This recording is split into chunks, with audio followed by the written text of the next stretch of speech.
मनुष्य मात्र को सबसे बड़ा लक्ष्य है सुखमय और संतुष्ट जीवन की प्राप्ति। सभी लोग कहते हैं घोर कलयुग आ गया है, लेकिन उस कलयुग से छुटकारा पाने का कोई उपाय नहीं करता, और अगर कोई उपाय बताता है तो उस पर चलता नहीं। तो आखिर कलयुग से कैसे बचें? हम जानते हैं चारों तरफ घोर अन्याय, पाप कर्म, मारामारी जारी, हिंसा और तमोगुण का प्रभाव बढ़ता जा रहा है। सभी इससे बचना चाहते हैं। सभी सात्विक पथ पर, सौहार्दपूर्ण पथ पर, सहयोग और पवित्रता के रास्ते पर चलना चाहते हैं। सेवा धर्म को देखना चाहते हैं, अपनी संतान को ऐसा बनाना चाहते हैं, लेकिन उसके लिए प्रयास कोई नहीं करता। तो आखिर इस आपाधापी और पाप कर्म से कैसे बचें? कलयुग कहीं से थोपा नहीं गया, भगवान ने हमको नहीं थोपा, हमने स्वयं पैदा किया है। हम अपने पवित्रतम आध्यात्मिक और सर्वश्रेष्ठ वैदिक पथ से हट चुके हैं, इसलिए कलयुग छाया हुआ है। बहुत आसान है इससे बचना, लेकिन कर्मठता दिखानी होगी, पुरुषार्थ करना होगा, लोभ को त्यागना होगा और सात्विक पथ अपनाना होगा। हमारे ऋषि मनीषियों ने बहुत पहले ही बता दिया था कि कौन सा सात्विक पथ है जिससे सुख, शांति, समृद्धि, आरोग्यता और दीर्घायु पाया जा सकता है। लेकिन हम उस रास्ते पर नहीं चलते, भटक गए हैं, दुख पाते हैं और जानबूझकर अपनी संतान को भी गलत रास्ते पर चलाते हैं। यही एकमात्र कारण है। तो आइए देखते हैं किस प्रकार सात्विक पथ पर चलकर अपने जीवन को सुखमय और शांतिपूर्ण बनाए। सबसे पहली बात, हमारे जीवन से पवित्रता दूर होती जा रही है, अपवित्र होते जा रहे हैं, गंदे रहते हैं। ना शारीरिक सफाई, ना मानसिक सफाई, ना अड़ोस पड़ोस में सफाई, चारों ओर घोर गंदगी है। केवल झाड़ू लगाना सफाई नहीं है, केवल अच्छे महंगे साबुनों से नहाना सफाई नहीं है, अपितु हर प्रकार की गंदगी से, प्रदूषण से और बुरे विचारों से बचना परम आवश्यक है, तभी पवित्रता आएगी। हम आज बाजार में खाना खाते हैं, बाजार वाले पवित्रता को नहीं अपनाते। उन्हें जल्दी जल्दी माल बेचना है, अधिक से अधिक मात्रा में माल तैयार करना है, सस्ता माल खरीदना है, महंगा बेचना है। इसलिए उनके पास इतना समय नहीं कि हाथों को, शरीर को, बर्तनों को, वातावरण को पवित्र रखें। बिल्कुल पक्की बात है। वही व्यक्ति ज़्यादातर बीमार मिलते हैं जो बाजार में खाते हैं और घर में मेहनत नहीं करना चाहते। हम चारों ओर देखते हैं एक दूसरे पर लांछन लगाना, गाली देना, निंदा करना, चुगली करना, और हम भी उसी में खो जाते हैं, रम जाते हैं। उसे बचना नहीं चाहते, हमें उसी में मजा आता है। इससे बचना होगा। हमारे ऋषि महर्षि कहा करते थे कि मन वचन कर्म से पवित्र बने और किसी को हिंसा से परिचित न होने दे। अहिंसा को अपनाना होगा। अहिंसा परमो धर्म है। मन में भी ऐसा विचार ना लाएं कि कोई दुखी हो। सर्वे भवन्तु सुखिनः सर्वे सन्तु निरामया, अर्थात सभी सुखी हो और सभी प्रसन्न रहें। तो ये कैसे होगा? जब हम सबके लिए ऐसी भावना मन में रखेंगे, तभी तो मन के उद्गारों को प्रकट करके ऐसी वाणी बोलेंगे जिससे हम भी प्रसन्न हो और सुनने वाला भी प्रसन्न हो। ऐसे कर्म करें, सहयोग करें, सेवा करें, पवित्र कर्मों से समाज को सुसज्जित करें, ताकि चारों ओर प्रसन्नता, सुख, शांति, आनंद का उद्भव हो। हमने यह रास्ता छोड़ दिया है। सब आपाधापी में लगे हुए हैं, अपने अपने लिए सोचते हैं और करते हैं। कोई किसी का हाथ बटाना नहीं चाहता, कोई किसी को रास्ता तक नहीं बताना चाहता, नहीं दिखाना चाहता। इस आपाधापी में कलयुग ही आएगा, सतयुग नहीं आएगा।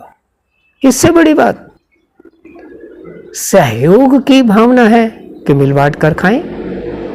दूसरे की परेशानियों को दूर करने के लिए उसका हाथ बटाएं। लेकिन हम क्या करते हैं? अपने लिए बटोरते रहते हैं, जोड़ते रहते हैं, इकट्ठा करते रहते हैं। संग्रह की आदत पड़ गई है, इसको त्यागना होगा, संतुष्ट रहना होगा। कोई आदमी भूखा नहीं मरता, बहुत ही निकम्मा हो तो बात दूसरी है। अदरवाइज भगवान ने सबको 2 हाथ 2 पैर और मस्तिष्क दिया है। इसके बल पर हम 2 टाइम की रोटी और रहने के लिए मकान, पहनने के लिए कपड़ा आराम से अर्जित कर सकते हैं। लेकिन हमारी आदत इतनी खराब हो गई है कि हर चीज़ को इकट्ठा करते रहेंगे, भंडार करता रहेंगे और परेशान होंगे। बेशक उस इकट्ठी की हुई वस्तुओं को हम उपयोग ना कर सकें, उसके रख रखाव में परेशान रहते हैं। लेकिन फिर भी ये संग्रह की आदत हम छोड़ नहीं पाते। यही शायद बहुत बड़ी परेशानी का एकमात्र कारण है। हम लोग काम से जी चुराते हैं, भौतिक रूप से चोरी करते हैं, वाचिक रूप से चोरी करते हैं। चोरी हमारे मन में बस गई है। यदि हम इस चोरी को त्याग दें, जो अंदर है वही बाहर हो, लोग हम पर यकीन करें, हम लोगों के आदर्श बने, तो कोई कारण नहीं, सुख अपने आप उपजेगा, दुख भागेगा। हम लोग निकम्मे होते जा रहे हैं।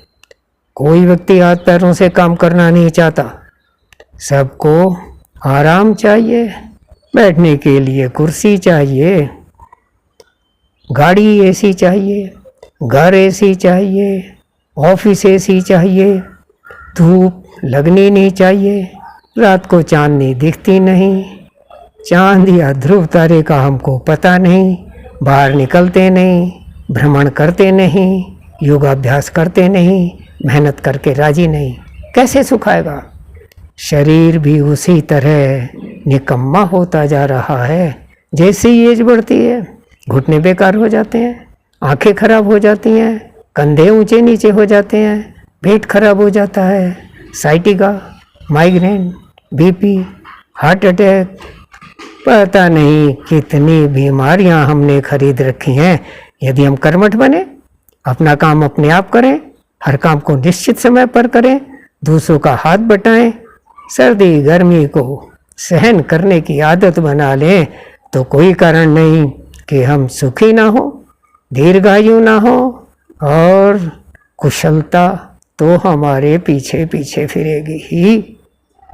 एक बड़ी बात हमारी पुरानी प्रथा है, पहले लोग खाना खाते थे तो कम से कम एक टुकड़ा निकाल करके अलग रख देते थे। चिड़ियों को देंगे, कौओं को खिलाएंगे, कुत्ते को देंगे, गाय की रोटी निकालते थे। अर्थात दूसरों के लिए धर्म के नाते, सेवा के नाते अवश्य एक अंश निकालते थे। बड़े लोग अपनी कमाई का 10% भाग दान में लगाते थे, परोपकार में लगाते थे। लेकिन आज लाखों करोड़ों कमाने वाला व्यक्ति भी एक नया पैसा किसी के लिए खर्च करके राजी नहीं, बल्कि दूसरे की जेब काटने के लिए हर समय आतुर है, धोखा देने के लिए आतुर है, मिलावट करने के लिए आतुर है। इससे तो दुख ही उपजेगा, सुख कहाँ से आएगा। 10% नहीं तो 1% तो कम से कम अपनी इनकम का दान करें, सेवा में लगाएं। हम रोज अपनी पेंशन का और सैलरी में इंक्रीमेंट का हिसाब लगाते हैं, अधिक से अधिक चाहिए, लेकिन 2 पैसे अगर कहीं फालतू देने पड़ जाएं, डीजल पेट्रोल का भाव बढ़ जाए, गैस के सिलेंडर का भाव बढ़ जाए, तो गवर्नमेंट को कोसते हैं। आखिर जिस अनुपात में हमारी इनकम बढ़ेगी उस अनुपात में खर्चे तो अपने आप ही बढ़ेंगे, और बढ़ने भी चाहिए, तभी तो संतुलन होगा।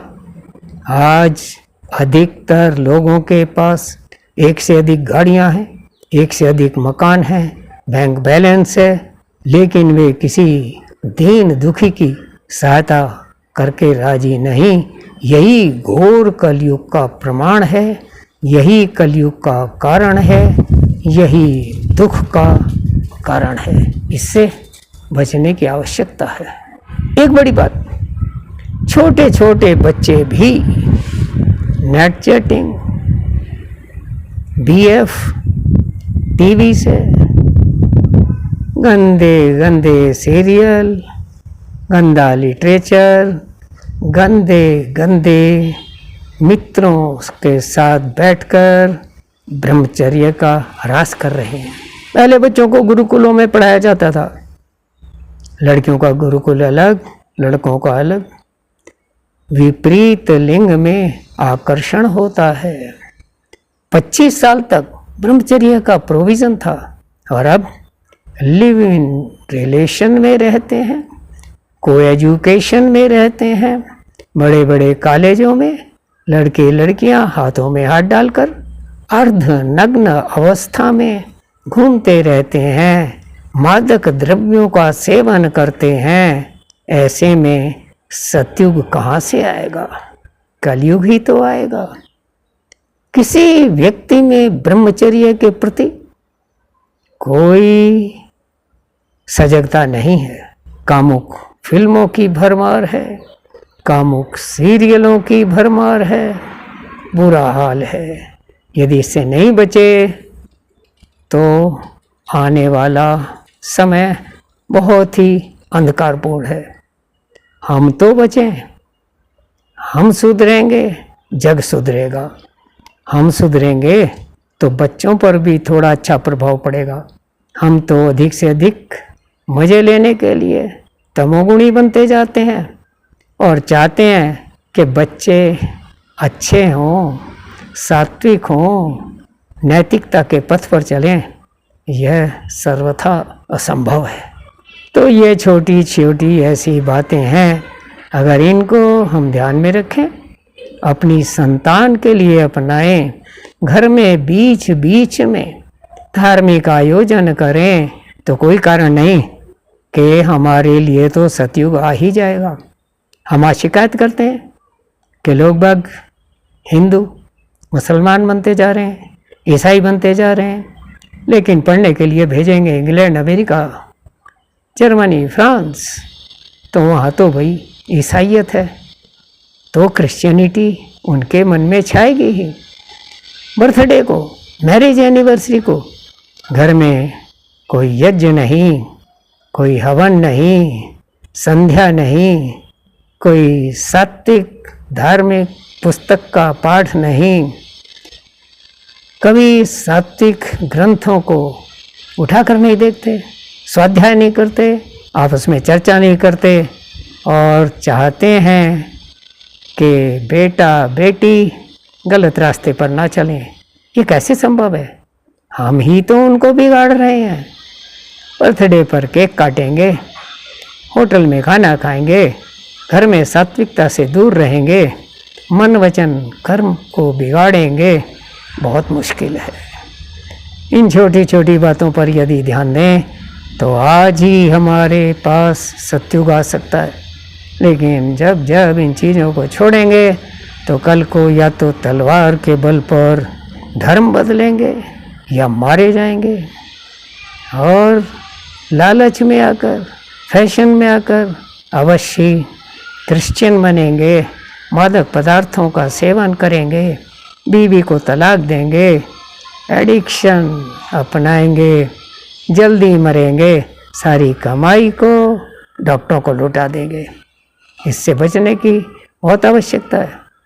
मैं अनेक गुरुकुलों में जाता हूँ, लेकिन मैं देखता हूँ कि वहाँ के आचार्य भी इस आधुनिकता से बहुत प्रभावित हैं। खुद तो संस्कृत के आचार्य हैं, धार्मिक आचार्य हैं, लेकिन उनके बच्चे इंग्लिश मीडियम कॉन्वेंट स्कूल में पढ़ते हैं। तो वे लोग भी यदि अपने बच्चों को गुरुकुलों में नहीं पढ़ा सकते तो यह दुर्भाग्यपूर्ण है। हमको चाहिए गुरुकुलों को अधिकतम सहायता दें, उनको आधुनिक बनाएं और आने वाली पीढ़ी को ईसाइयत से, इस्लाम से बचाएं। तभी हिंदुत्व स्थिर रहेगा, अन्यथा घोर अंधेरा सामने है, बचना मुश्किल है, कलयुग हमारे सिर पर है। धन्यवाद, नमस्कार।